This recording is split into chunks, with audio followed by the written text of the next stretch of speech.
Alô, Baixada Santista, Sem Reação, chegando pela sua Santa Cecília TV. Um prazer muito grande em contar com a sua audiência nesta segunda-feira, início de semana, e convidando você desde já a participar do nosso programa. 3224-7017, 3224-2944. Nesta segunda-feira, nós temos dois comentaristas no programa, o empresário Beto Baiardi, gentilmente vindo ao programa, e o advogado Rogério Conde, também aqui em nossos estúdios. Eu já quero começar comentando uma matéria que nós demos aqui em primeira mão a respeito da pesquisa que a Prefeitura de Santos fez dos prédios tortos. Foram avaliados centenas de prédios e pouco mais de 60 prédios foram considerados não perigosos, mas com uma inclinação que merece uma atenção. Eu me recordo que anos atrás, há uns 3, 4 anos atrás, um pouco mais até, eu já tinha feito uma série de programas a respeito dos prédios tortos. E a maior dificuldade que os proprietários encontravam era o financiamento para o realinhamento. O Núncio Malzone fez o primeiro bloco, depois fez agora o segundo bloco, com muita dificuldade, valores altos, e outros prédios tentam, mas não conseguem financiamento. Boa tarde, Rogério Conde, obrigado pela sua participação. Diz que a Caixa Econômica Federal, que poderia abrir uma linha de crédito específica, ou específico, não faz esse, os proprietários não conseguem essa linha de crédito. É possível o município se envolver e tentar resolver? Tem prédio que chega a 1,80 m o desalinhamento? Inclinação. Melhor, Beto, obrigado. Beto Baiardi me corrigiu. A inclinação. Boa tarde, Rogério, obrigado pela participação. Boa tarde, Augusto. Boa tarde, Beto Baiardi. Um prazer, os nossos telespectadores. Mais uma segunda-feira chuvosa, mas bacana que a gente vai estar aqui e vai estar conversando sobre vários assuntos. Eu tenho acompanhado bastante, até por força da empresa em que eu atuo, que é uma construtora, a gente vem acompanhando esse processo todo que vem se arrastando já há algum tempo. Existem realmente várias edificações na cidade com uma inclinação de até 1,80 m quase, e realmente há uns tempos atrás foram feitas algumas reuniões na prefeitura e foi dito que o prefeito estaria à frente, junto à Caixa, para que saísse uma linha de financiamento para que os prédios pudessem voltar a forma original, né? A gente sabe da dificuldade, porque às vezes não é só a linha de crédito, que até agora que eu saiba ainda não ocorreu, nenhuma instituição financeira liberou essa linha específica. Mas também muitos, mesmo com dinheiro, vão ter dificuldade, Augusto e Beto, porque o espaço físico é complicado. Porque, por exemplo, o Núncio Malzone, são macacos hidráulicos que fizeram colocaram o prédio no prumo reto. Sabia disso, com um macaco hidráulico?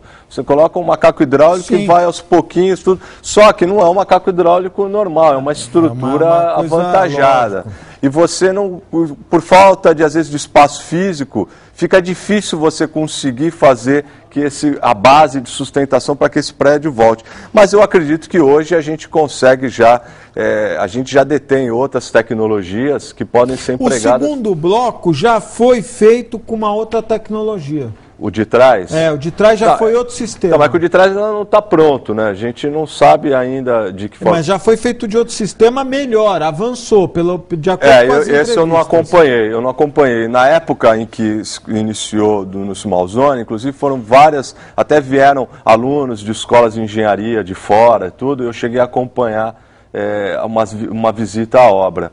Mas o de trás eu não tenho conhecimento. Agora, que é bastante complicado e precisa de muito recurso, precisa. Se não tiver uma linha específica para esses prédios, eu acho que a maioria deles não tem condição realmente de se utilizar, mesmo detendo a tecnologia. E é uma atração turística negativa, na minha opinião, viu, Beto? Boa tarde, obrigado pela participação.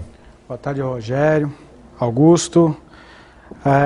Essa questão ali já virou uma característica da cidade, a orla toda. Aliás, os passeios de escuna que acontecem na ponta da praia, muitos deles vão ali para a orla e eles dão ênfase à arquitetura forçada da natureza nossa, né? Porque a nossa isso aí arquitetura torre de pizza. Exatamente. Agora, eu tenho uma pergunta técnica, acho que o Rogério tem o gabarito para nos responder.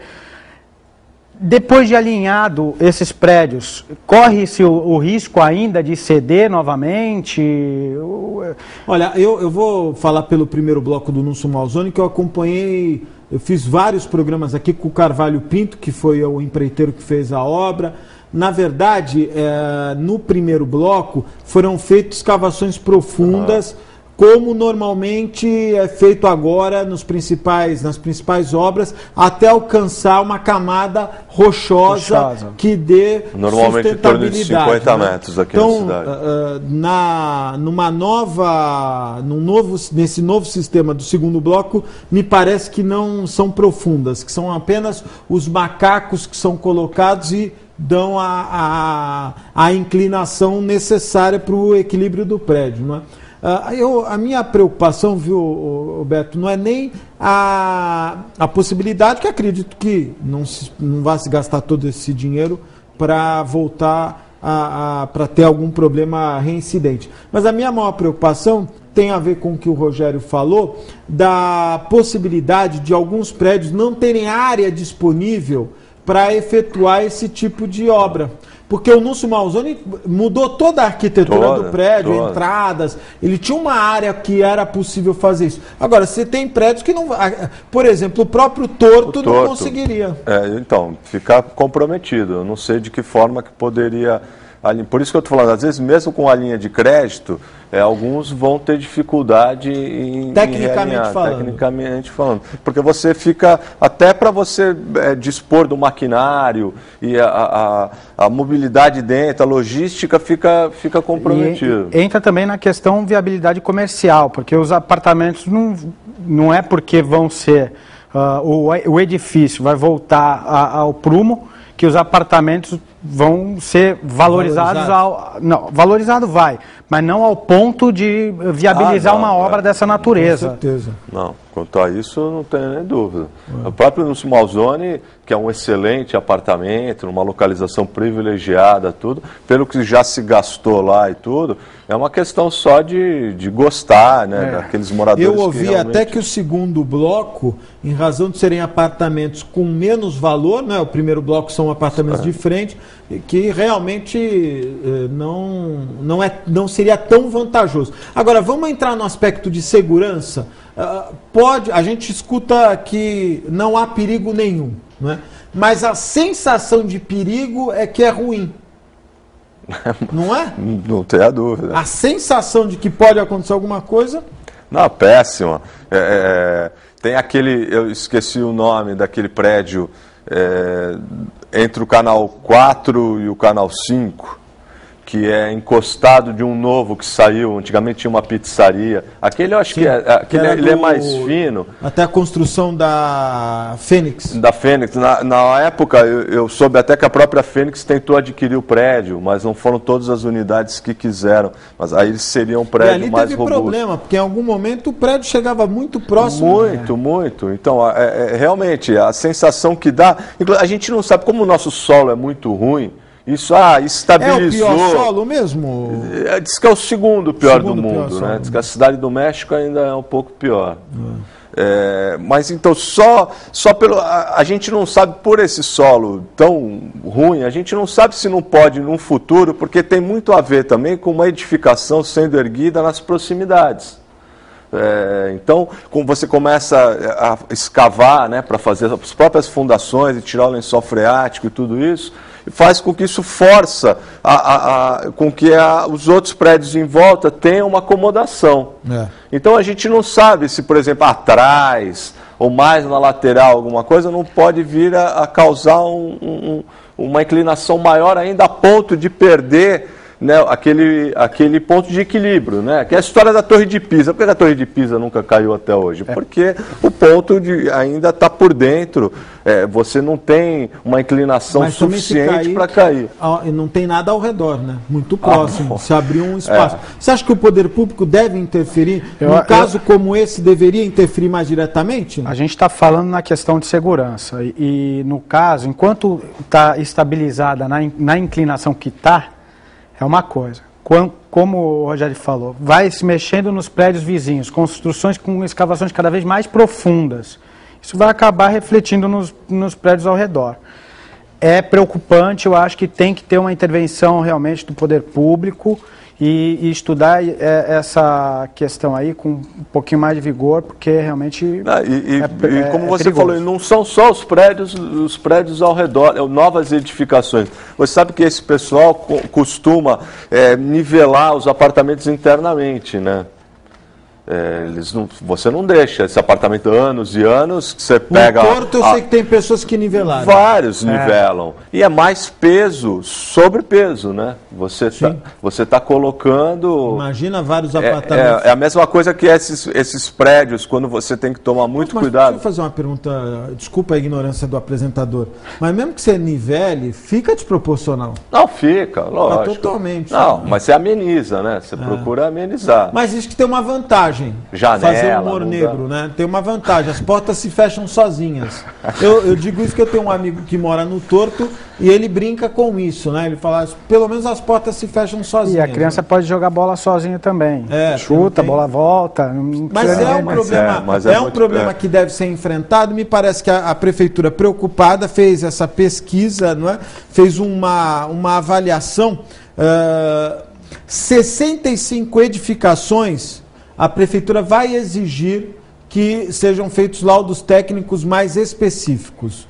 Eles avaliaram diversos prédios, uma centena de prédios, 651 edifícios foram avaliados. 65 merecem uma atenção especial, porque gira em torno de meio metro a 1,80 a inclinação. 1,80 m.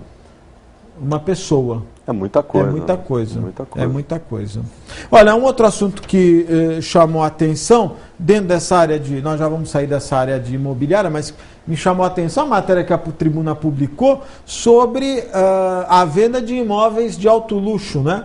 Quando a gente achava que o mercado estava desaquecido, se perguntava onde está o pré-sal, onde estão os empregos, né? A geração. De repente vem aí uma matéria que a construtora que está erguendo um prédio ali onde era o Extra, já vendeu todos os apartamentos de alto luxo, o Rogério. Onde era o Pão de Açúcar. Era Extra, Pão de Açúcar. Na minha época era Jumbo Eletro. Lembra, Rogério? Lembro. Que era o elefantinho, né? Jumbo Eletro. Você é da época da lanchonete do Eldorado? Sou, claro. Redonda lá em cima. Namorei muito ali, viu? Não, eu não cheguei a namorar. Namorei muito ali, viu? Era um charme, né? Era. Cinema, você lembra do Cinema 1? O Beto é novo pra caramba. Eu lembro, a minha mãe fazia chantagem no bom sentido, né? Pra acompanhar lá ao supermercado, porque ela falava, depois a gente toma um lanche. Minha mãe falava isso também, aí a lanchonete, era lá em cima, a gente ia só pra poder tomar. Chegava lá, tava lotado, eu não ia. Sempre lotado. Voltava. E o Cinema 1, antes de ser heavy metal, que tinha a lanchonete do Cinema 1, que podia fumar dentro da lanchonete, que era uma coisa... Você não podia fumar no cinema, mas na lanchonete... Tá rindo do quê, Fabinho? Eu fui no cinema Itajubá. Eu cheguei aí no Itajubá. Eu fui também. Também fui. Bons tempos, né? Bons tempos. Mas eles não voltam. Mas como é que você vê todos os apartamentos...